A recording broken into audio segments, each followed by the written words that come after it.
যে কাজ যুক্তি দিয়ে বোঝানো যায় না, কিংবা যে কাজ আশ্চর্যজনকভাবে ঘটে যায়, তাকে আমরা বলি ভুতুড়ে কাণ্ড। আবার ভূতেরা নিজে যে কাজ করে তাকে তো ভুতুড়ে কাণ্ড বলে। আমাদের পরিবারে এমনই এক ভুতুড়ে কাণ্ড ঘটেছিল। পরীক্ষা দিয়ে মামার বাড়ি বেড়াতে গেছি। দিদিমা আর মামাদের আদরের সঙ্গে প্রচুর আম, জাম, জামরুল খাচ্ছি, তোফা আনন্দের সময় কাটাচ্ছি। 3 মামা। বড় মামা রেল অফিসে কাজ করতেন, বউ ছেলে মেয়ে নিয়ে শহরের বাসা বাড়িতে থাকতেন, মাসে একবার বাড়িতে আসতেন। তিনি মেজ মামাকে তারই অফিসে চাকরি করে দেবার কথা বলেছিলেন, কিন্তু মেজ মামা রাজি নন। ছেলেবেলা থেকে মেজ মামা একটু ভিন্ন প্রকৃতির, সব ব্যাপারেই বেপরোয়া। তিনি বলেছিলেন, চাকরি বাকরি আমার ধাতে পোষাবে না, আমি স্বাধীন ব্যবসা করব। তা মেজ মামা স্বাধীন ব্যবসাই শুরু করেছিলেন। 5 মাইল দূরের মাছের ভেড়ি থেকে মাছ কিনে গঞ্জের হাটে ব্যাপারীদের কাছে সেই মাছ বিক্রি করা। পরিশ্রমের কাজ, কিন্তু ভালো টাকাই হাতে থাকত। ছোট মামা কিছু করত না, আমাদের চাষবাসের জমি দেখত আর অবসর সময়ে জাল দিয়ে পাখি ধরত, কাঠি দিয়ে খাঁচা তৈরি করত আর তাতে পাখিগুলোকে রাখত। তবে বেশি দিন নয়, হঠাৎ একদিন খাঁচার দরজা খুলে পাখিগুলোকে উড়িয়ে দিত। 1 নম্বরের খেয়ালি লোক। আমাদের গল্প অবশ্য মেজ মামাকে নিয়ে। গল্পই বা বলি কেন, একেবারে আমার নিজের চোখে দেখা ঘটনা। মেজ মামা খুব ভোরে উঠে সাইকেলে রওনা হয়ে যেতেন। তখন ভালো করে আলো ফুটত না, রাস্তাটা অনেকটা পাকা নয়, মানুষের পায়ে পায়ে চলে সরু একটা রেখা। বেশ কিছুটা যাবার পর ইউনিয়ন বোর্ডের পাকা রাস্তা। একদিন ভোরেই আকাশ মেঘাচ্ছন্ন, থেকে থেকে বিদ্যুতের ঝিলিক আর মেঘের গর্জন। বোঝা যাচ্ছে একটু পরেই ঝড় জল শুরু হয়ে যাবে। মেঘের ডাকে আমিও ভোর ভোর উঠে পড়েছি। উঠে মেজ মামা যাওয়ার তোড়জোড় দেখছে। দিদিমা বললেন, ওরে, এই আবহাওয়ায় আজ না হয় নাই বেরোলি, আকাশের অবস্থা ভালো নয় যে, এখনই জোর তুফান উঠছে। ঝড়কে দিদিমা তুফান বলতেন। মেজ মামা হাসলেন। তাহলে তো বর্ষাকালে বাড়ির বাইরে যাওয়াই যায় না। আমার কাছে বর্ষাতি আছে, কোনো অসুবিধে হবে না। মেজ মামা যখন বের হলেন তখন ফোঁটা ফোঁটা বৃষ্টি আরম্ভ হয়েছে, বাতাসও বেশ জোর। আধ ঘন্টার মধ্যে দারুণ ঝড় উঠল, চারদিক অন্ধকার, বাজের শব্দে কান পাতা দায়, সেই সঙ্গে তুমুল বর্ষণ। এধারে ওধারে বড় বড় গাছ মরমর করে ভেঙে পড়ল, কি বাড়ির চালা উড়ে গেল, ধসে পড়ল মাটির দেয়াল। দিদিমার কথাই ঠিক, তুফানই বটে। আমি জানলার ধারে চুপচাপ বসে প্রকৃতির তাণ্ডব দেখছি। একটু পরেই দিদিমা এসে আমার পাশে বসলেন। বসেই আক্ষেপ করতে লাগলেন, এই দুর্যোগে বাড়ির কুকুর বিড়াল বাইরে বের হয় না, আর এত বারণ করা সত্ত্বেও ছেলেটা রাস্তায় বের হলো। সত্যি চিন্তার কথা। এই ঝড় জলে বর্ষাতি আর মেজ মামাকে কতটুকু বাঁচাতে পারবে? হাওয়ার দাপটে সাইকেল চালানোই মুশকিল। সাইকেল থেকে নেমে যে কোনো গাছের তলায় আশ্রয় নেবেন তাও নিরাপদ নয়। মাথার উপর গাছের ডাল ভেঙে পড়লেই হলো। সন্ধ্যা পর্যন্ত এক টানা ঝড় বৃষ্টি চলল। দিদিমা খাওয়া দাওয়া ছেড়ে বিছানা নিলেন। মেজ মামার নাম করে অঝরে কান্না। সোনা রে, জলদি ফিরে আয় বাবা, জলদি ফিরে আয়। মেজো মামা ফিরলেন রাত 8টা নাগাদ। সাইকেল নেই, হেঁটেই এসেছেন। হাঁটু পর্যন্ত কাদা, পরনের জামা কাপড় ছিন্ন ভিন্ন। বর্ষাতির খোঁজ নেই। দিদিমা মেজো মামাকে জাপটে ধরলেন, কিছুতেই ছাড়বেন না। শুধু কি জাপটে ধরা, ভিউ ভিউ করে কান্না। কোথায় ছিলি বাবা, কোথায় ছিলি তুই? মেজো মামা বিরক্ত হয়ে বললেন, ছাড়ো, জাপটা জাপটি আমার ভালো লাগে না। আমি মরছি নিজের জ্বালায়।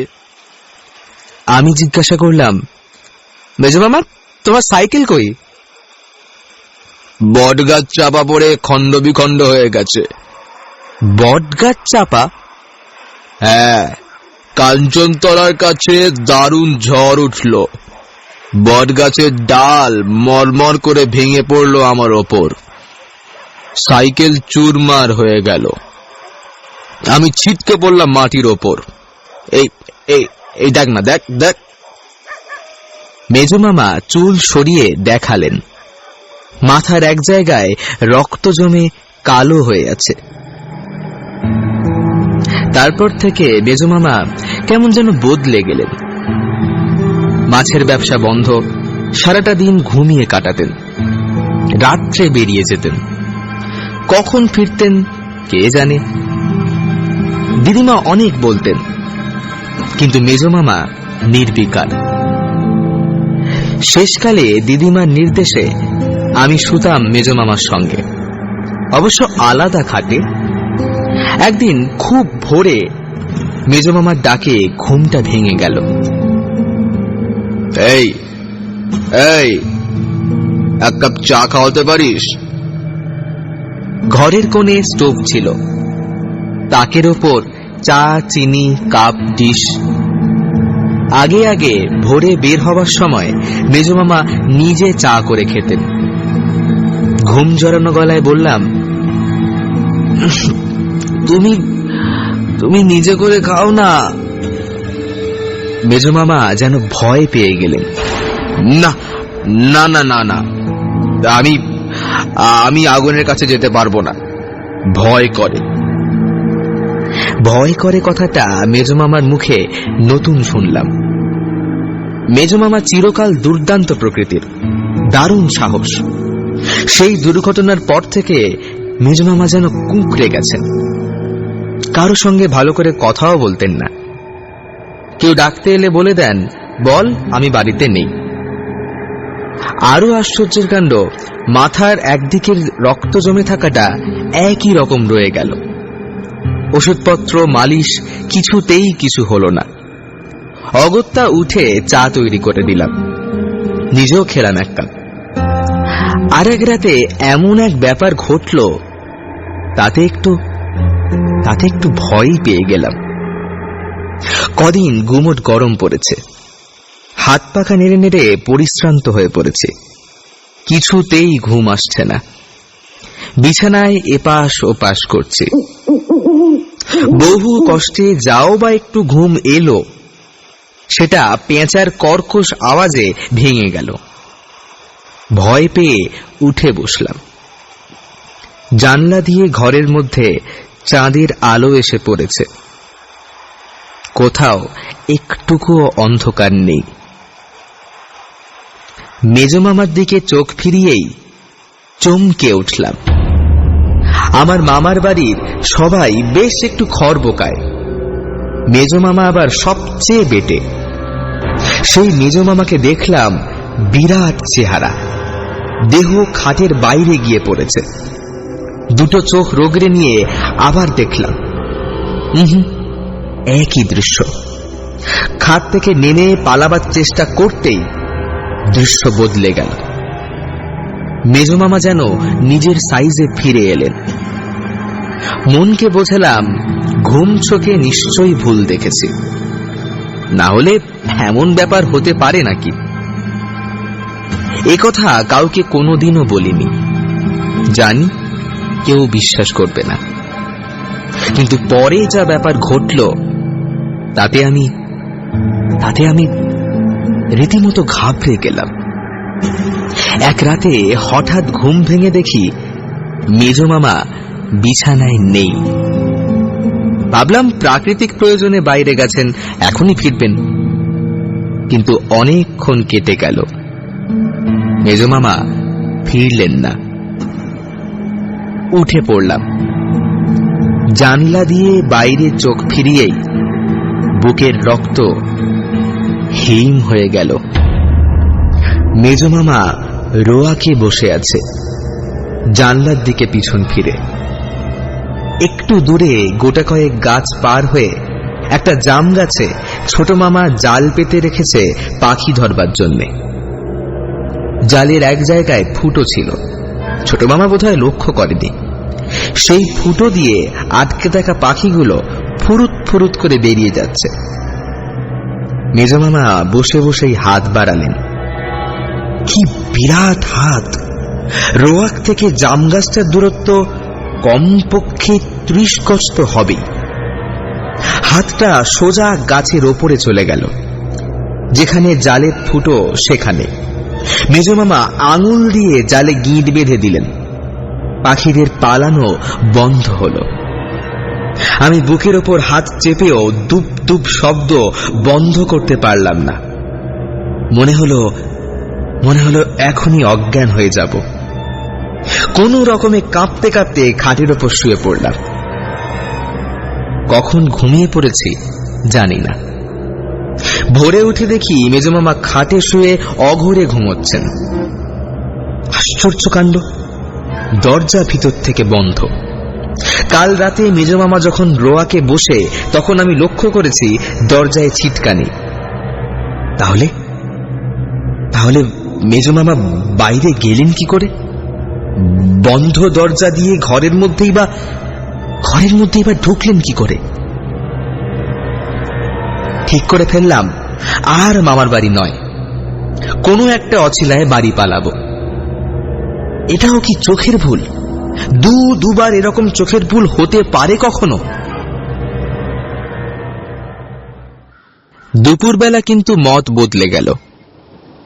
ছোট মামা জালে আটকানো পাখিগুলো নিয়ে খাঁচায় পড়ছিল। আমি বসে বসে দেখছিলাম। মেজমামাও বসেছিলেন। বেশিরভাগই মনুয়া আর টুনটুনি পাখি। একটা শুধু বড় আকারের টিয়া, গাঢ় সবুজ রং, লাল চোখ, কিছুতেই ধরা দেবে না। ছোট মামার হাতে ঠুকরে রক্ত বের করে দিল। আমি তো তখন দেখছিলামই, আরো একটা জিনিস লক্ষ্য করছিলাম। আর চোখে দেখছিলাম উঠোনে মেজমামার ছায়া পড়েছে কিনা, আর তার পায়ের আঙুলগুলো উল্টো দিকে কিনা। দেখে হাঁপ ছেড়ে বাঁচলাম। উঠোনের ওপর মেজমামার রীতিমতো ছায়া পড়েছে, আর পায়ের আঙুলগুলো একেবারে স্বাভাবিক। তার মানে রাত্রে নিশ্চয়ই আমি বিদঘুটে স্বপ্ন দেখেছি। পেট গরম হলে যা হয় আর কি। পেট ঠান্ডা করবার জন্য রোজ সকালে একটা করে ডাব খেতে হবে। আর বাড়ি ফিরে যাওয়ার বিপদও আছে। এখানে দিব্যি হেসে খেলে বেড়াচ্ছি, আর ওখানে বাবা রোজ 5 পাতা হাতের লেখা আর 10টা অঙ্ক কষাবে। বেশ কিছুদিন অলৌকিক কিছু চোখে পড়ল না। বুঝতে পারলাম নিজের ভয়ের বিকৃত রূপটাই দেখেছি। মেজমামা যে মাছের ব্যবসা ছেড়ে দিয়েছেন তাতে দিদিমা খুব খুশি। তার দুশ্চিন্তার অবসান হয়েছে। কিন্তু আমি ভাবি মেজমামা চলবে কি করে। একদিন জিজ্ঞাসাই করে ফেললাম, হ্যাঁ মেজমামা, তুমি যে মাছের ব্যবসা ছেড়ে দিলে কি হবে? মেজমামা চুল আঁচড়াচ্ছিলেন। ফিরে বললেন, কেন, তোর অসুবিধাটা কি হচ্ছে? মুশকিলে পড়ে গেলাম। সামনে গিয়ে বললাম, না অসুবিধা আর কি, আগে তুমি মাঝে মাঝে ওই বড় বড় মাছ ধরতে আর আনতে।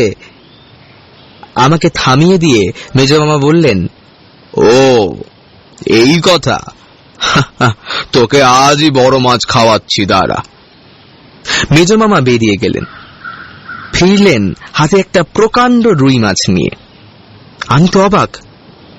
হ্যাঁ মেজো মামা, এর মধ্যে এত বড় মাছ পেলে কোথায়? মেজো মামা হাসলেন।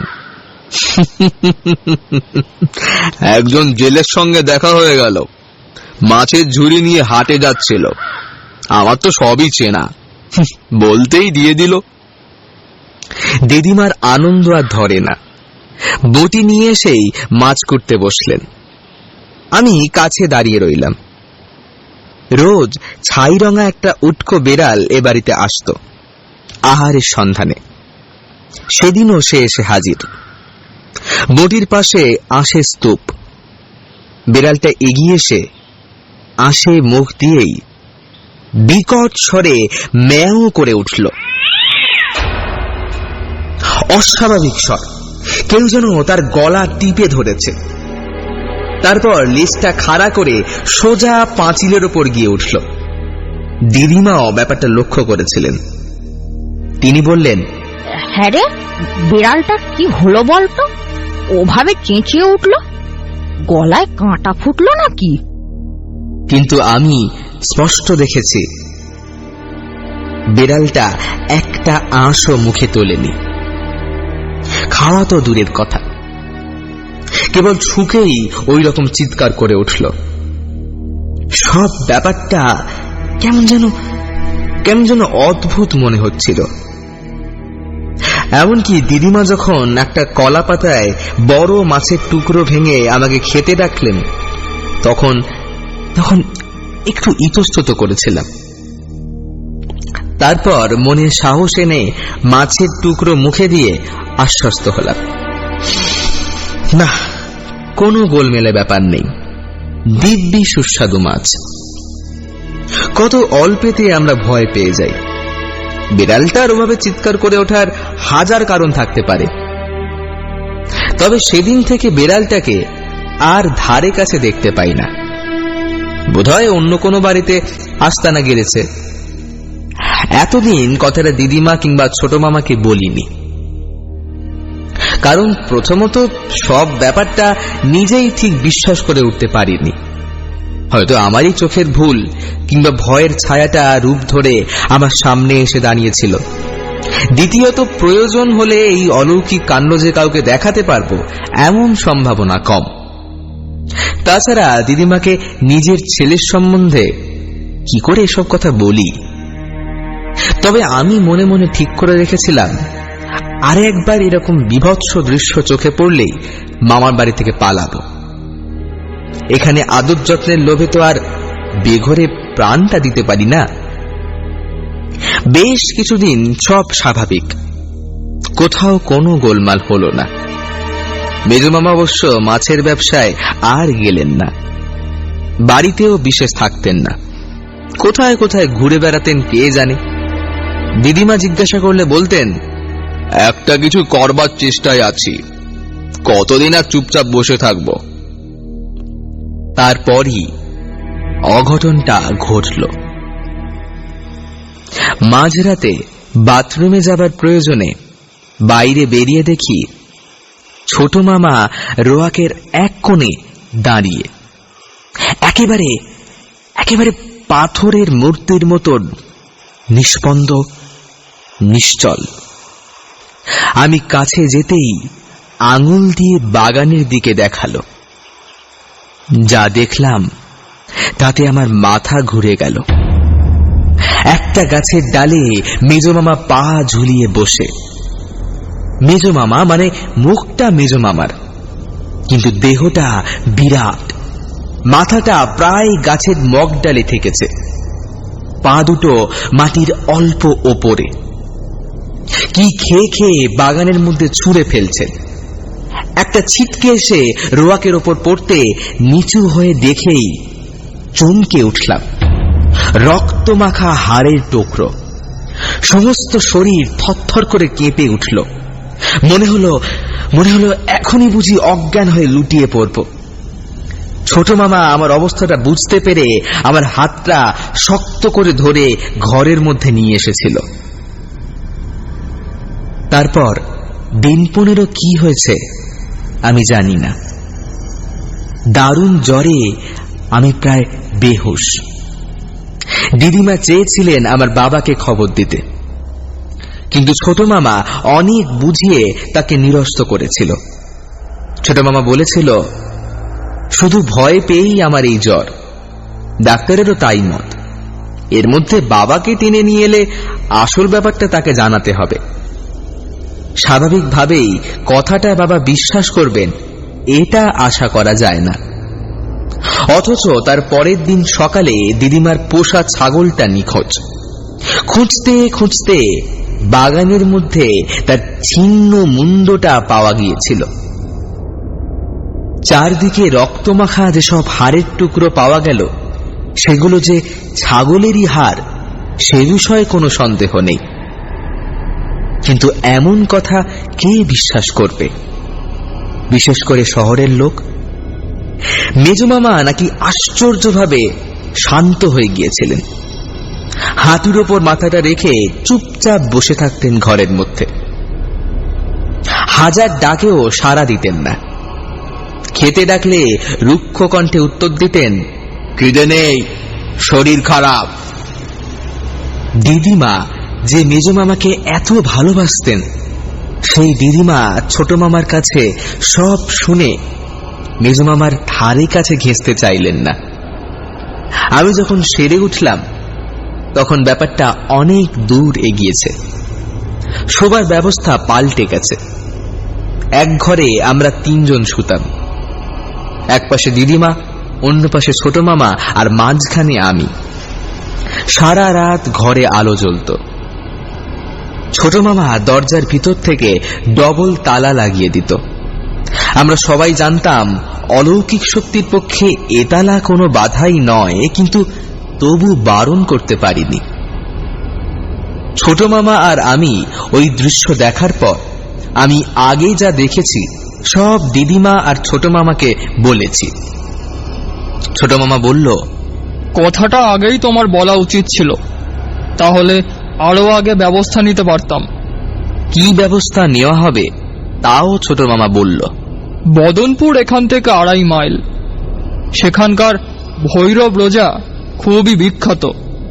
তার খড়মের আওয়াজে ভূত প্রেত থরথর করে কাঁপে। কিন্তু তাকে পাওয়া একটু মুশকিল। লোকের ডাকে প্রায় ভিনগায় চলে যায়, আর দক্ষিণাও 1 মুঠো টাকা। দিদিমাকে ছোট মামা অনেক কষ্টে রাজি করালো। দিদিমা সব বুঝেও একটু ইতস্তত করলেন। হাজার হোক, ছেলে তো। ছোট মামা বোঝালো, বেশ তো, ভৈরব রোজা এলেই সব বোঝা যাবে। খুব ভোরে ছোট মামা বেরিয়ে পড়ল। বদনপুরের ভৈরবকে যদি না পাওয়া যায় তাহলে অন্য গাঁ থেকে তাকে ধরে আনতে হবে। ছোট মামা যখন বের হয় তখন মেজ মামা বাড়ি ছিলেন না। আধ ঘন্টা পরে কোথা থেকে ফিরে এলেন। চেহারা দেখে মনে হলো অনেক দূর থেকে যেন ছুটতে ছুটতে আসছেন। হাঁটু পর্যন্ত কাদা, সারা দেহ ঘামে ভিজে গেছে। তাড়াতাড়ি আসতে গিয়ে ফতুয়াটা গাছের ডালে লেগে ছিঁড়ে গেছে। দিদিমা রোয়াকে বসে তরকারি করছিলেন, আমি পাশে বসেছিলাম। মেজমামা সামনে এসে দাঁড়ালেন। ঠোঁটের দুপাশে ফেনা, লাল চোখ পাকিয়ে দিদিমাকে জিজ্ঞাসা করলেন, ছনে কোথায় গেছে? ছনে ছোট মামার ডাক নাম। আমার বুকে দুবদাব শব্দ আমি স্পষ্ট শুনতে পেলাম। ভয় হলো অবশ্যই বঁটির উপর না পড়ে যাই। দিদিমা কাঁপা কাঁপা গলায় বললেন, নিজের কি একটা দরকারে গেছে। নিজের দরকার না ছাই। মেজো মামা দাঁত কিরমির করে উত্তর দিলেন, ভাই তো নয়, 70। আচ্ছা ঠিক আছে, আসুক। আচ্ছা দাদা, আসুক। কথাগুলো বলেই মেজো মামা জোরে জোরে পা ফেলে বাড়ির চারপাশে ঘুরতে লাগলেন। দুটো হাত পিছনে, কেবল মাথা নাড়ছেন থুতু ফেলছেন আর ঘুরছেন। ব্যাপার দেখে দিদিমা আর সাহস পেলেন না, আমার হাত ধরে ঘরের মধ্যে ঢুকে দরজায় খিল তুলে দিলেন। দিদিমার দিকে চেয়ে দেখি তার দু চোখ বেয়ে জল গড়িয়ে পড়ছে। তার মনের কষ্টটা বুঝতে পারলাম। যতক্ষণ মেজমামা ঘরের চারদিকে ঘুরতে লাগলেন, ততক্ষণ আমি আর দিদিমা ঘরের এক কোণে চুপচাপ বসে রইলাম। কিছুক্ষণ পরে মেজমামাকে আর দেখা গেল না। দিদিমা উঠে জানলা দিয়ে দেখে যখন নিঃসন্দেহ হলেন যে মেজমামা ধারে কাছে কোথাও নেই, তখন আমাকে খেতে দিলেন। নিজে কিছু খেলেন না, ছোট মামা এলে একসঙ্গে খাবেন। আমি খাবো কি? তখনও শরীর থরথর করে কাঁপছে, মনে হচ্ছে কিছু খেলেই বমি হয়ে যাবে। মনে মনে ঠিক করে ফেললাম কোনো রকমে আজকের রাতটা কাটিয়ে কাল সকালেই বাড়ি রওনা হব। এখানে এভাবে ভয়ে কুঁকড়ে থাকলে শীঘ্রই শক্ত অসুখে পড়ে যাব। ছোট মামা ফিরল বেলা 2:30 নাগাদ, সাইকেল রিকশায়, সঙ্গে ভৈরব রোজা। আমি জানলা দিয়ে দেখতে লাগলাম। ভৈরবের পরনে লাল টকটকে কাপড়, গায়ে কোনো জামা নেই, গলায় অনেকগুলো রুদ্রাক্ষের মালা, দুহাতে রুদ্রাক্ষের তাগা, লাল দুটি চোখ, কপালে সিঁদুরের ফোঁটা, ঝাঁকড়া পাকা চুল কাঁধ পর্যন্ত এসে পড়েছে। ভৈরব নেমে ঢুকতে গিয়েই থমকে দাঁড়িয়ে পড়ল। বাতাসে কি যেন শুঁকল।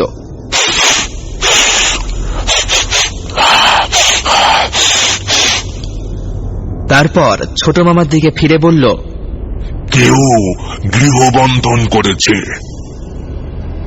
ছোট মামা তো অবাক। গৃহবন্ধন? সেটা কি? কেউ মন্ত্র পড়ে গৃহবন্ধন করে দেয়, তাতে এই গৃহের মধ্যে কোনো কাজকর্ম করলে তা ফল দেয় না। কিন্তু কে এই কাজ করবে? যাকে তাড়াতে চাও সেই করবে। কিন্তু তার পক্ষে তো কিছু জানা সম্ভব নয়। ছোট মামার কথায় ভৈরব খুব জোরে হেসে উঠল।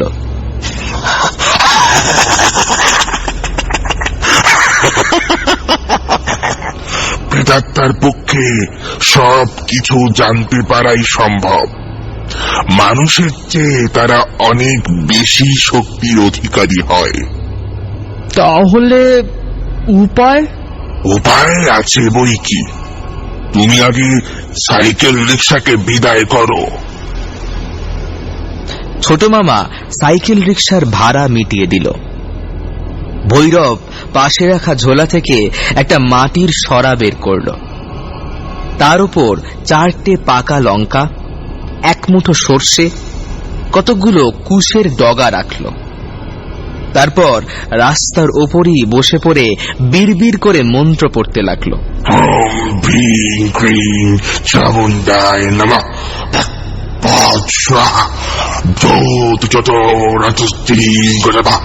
ওম হ্রিং গ্রৌং বৈং স্বাহা। ওম হ্রিং ক্রিং স্বাহা। ক্রিং ব্রিং ত্রি ওম স্বাহা।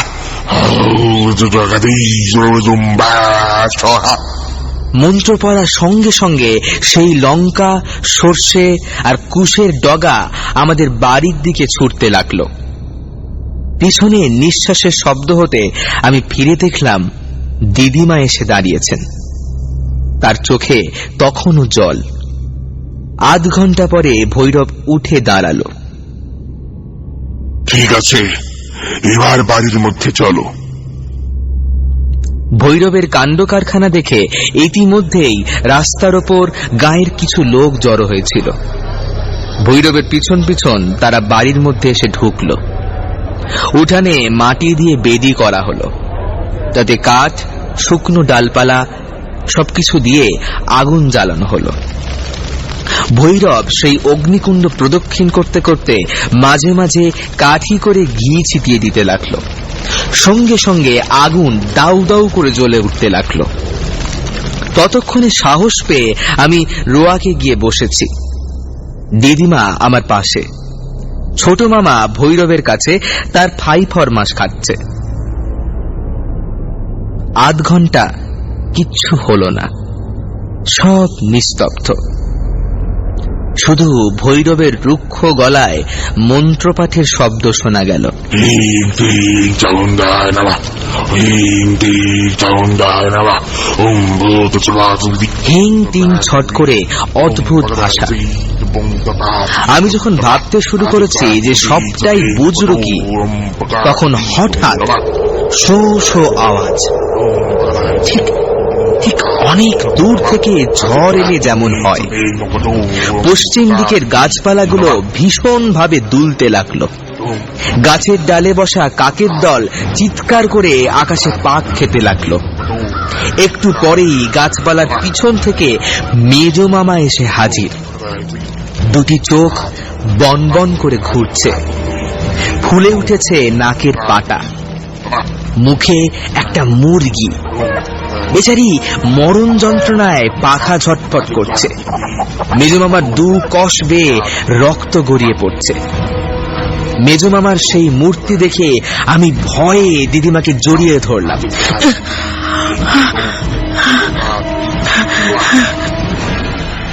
দেখলাম উত্তেজনায় দিদিমাও ঠক ঠক করে কাঁপছে।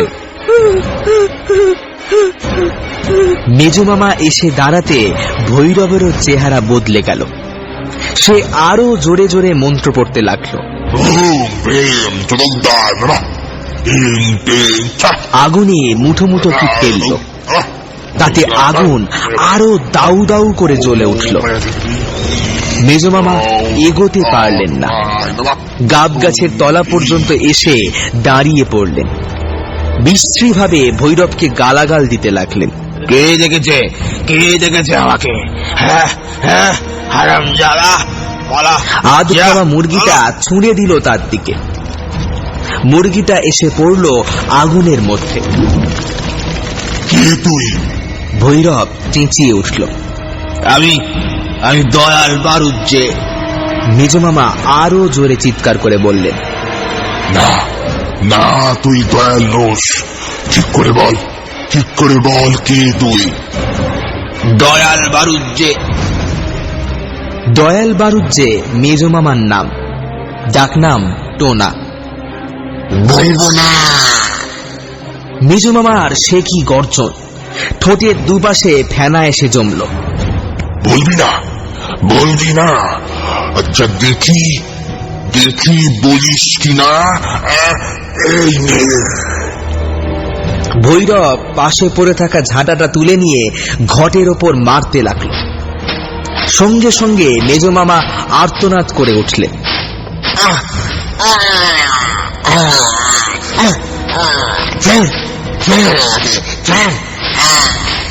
মনে হলো ঝাঁটার প্রত্যেকটি ঘা যেন তার দেহেই পড়ছে।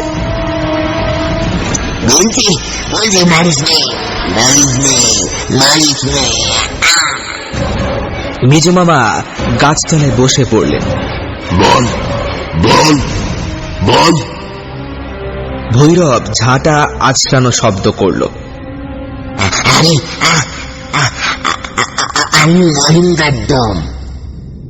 ভৈরব দিদিমার দিকে চোখ ফেরালো।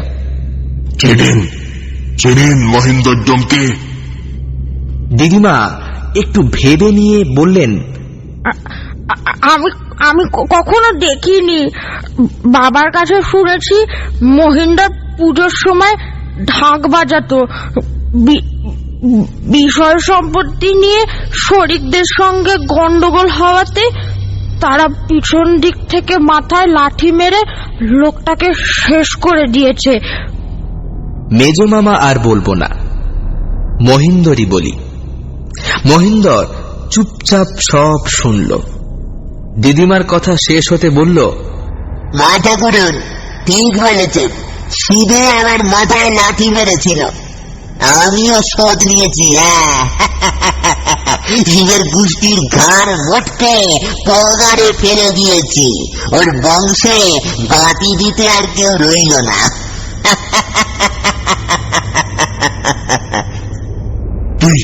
তুই দয়ালের দেহে এলি কি করে? সেদিন খুব ঝড় জলের সময় দয়াল সাইকেল চেপে বট গাছের তলা দিয়ে যাচ্ছিল। ওটাই আমার আস্তানা। হঠাৎ মোটা একটা ডাল ভেঙে পড়লো দয়ালের মাথার উপর। দয়াল খতম। তার সাইকেল চিড়ে চ্যাপ্টা। আমি দেখলাম এমন সুযোগ আর পাবো না। অবস্থায় বামুনের মরা। অনেক বছর দেহহীন হয়ে ঘুরে বেড়াচ্ছি। সুর করে ঢুকে পড়লাম। এ দেহ তোকে ছাড়তে হবে। ভৈরব বলল, মাথা খারাপ, আমি ছাড়ব না। তবে রে আবার ঘটের ওপর ঝাঁটার আছড়ানি। মাটির ওপর গড়াগড়ি দিয়ে মহিন্দর যন্ত্রণায় কাতরাতে লাগল।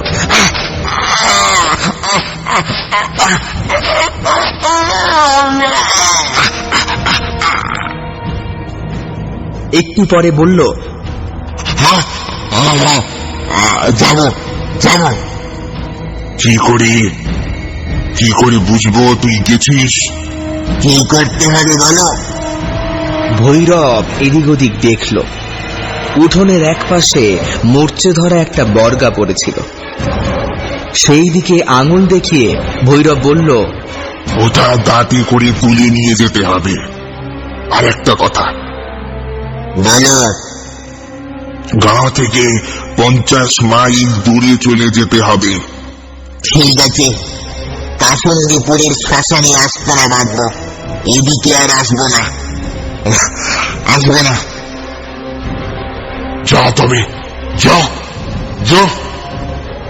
লোহার ভারী বর্গা, যেটা তুলতে অন্তত জন চারেক লোকের দরকার, সেটি মহিন্দর অবলীলাক্রমে দাঁতে করে তুলে নিল।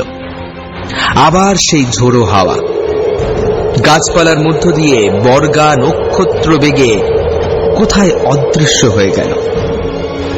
এদিকে নজর পড়তে দেখলাম মেজমামার প্রাণহীন দেহটা গাব গাছতলায় পড়ে আছে।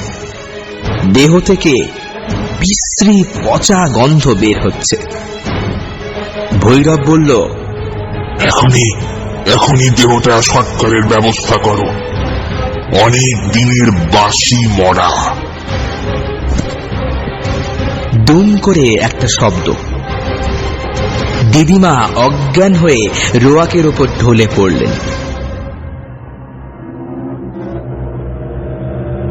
এসব অনেক দিনের কথা।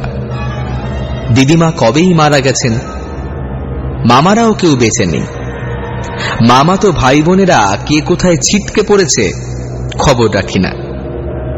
আমারও বেশ বয়স হয়েছে। খুব ঝড় জল শুরু হলে সব ঘটনাটা চোখের সামনে ভেসে ওঠে। মাঝে মাঝে মনে হয়, সত্যি কি এসব অবিশ্বাস্য ব্যাপার ঘটেছিল? কিন্তু চোখের সামনে দেখা সব কিছু অস্বীকারই বা করি কি করে?